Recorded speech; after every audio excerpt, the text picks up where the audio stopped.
Sandy? First, I just wanted to ask a question on behalf of a constituent that I ran into at Dave's Market the other day, and her question was simply, why did the preschool center have to be at Ashton?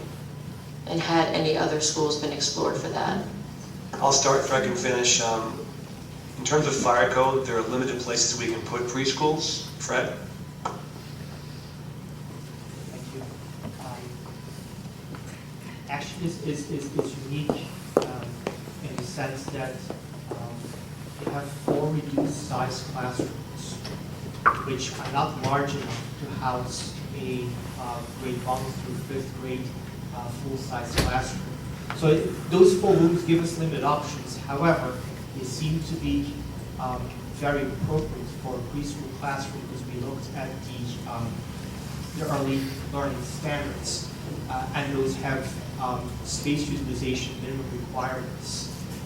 If I remember correctly, they require that there's 35 square feet per student, and those classrooms are kept at 15 students per room. Now those classrooms at Ashton are approximately 600 square feet, more or less. I would have to look back into the emails I received from Ms. Garcia, who actually went into those classrooms and measured them. So those rooms within a kindergarten through 5th grade configuration have limited flexibility,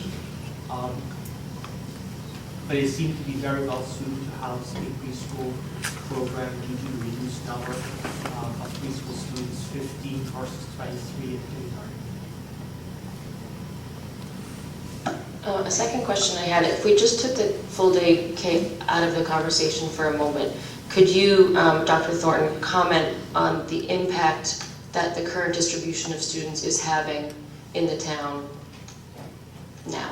Sure. As I mentioned earlier, if we do nothing, having spoken to the 2 northern principals, we have concerns over the increased crowding in community in Cumberland Hill.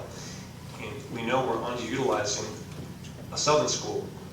And to not really address it, I mean, at some point that we have to look at this. I asked some folks in one of our meetings, when's the last time we thought Cumberland did this? Someone said 18 years, I think. Typically, in my experience, twice a decade, you would probably tweak a boundary or 2. 18 years, a lot of homes being built, probably not a lot of conversation between zoning and the school board, I'm assuming, in the 90s or 80s. And now we have this situation we're in. So, there is overcrowding. I think we will have to address it. I mean, we could, certainly look at the boundaries, K or no K. Some towns don't do that, and they buy modulars. That's been asked. A modular rental around $20,000 a year to buy about $100,000. To me, that's not really a good solution. To me, it's more or less poor planning to buy modulars. We really get to address the issue. In terms of tight budgets, we can't be buying modulars. But yes, I would say K or no K, whether it's now or a couple of years from now, we're going to have to address the borders.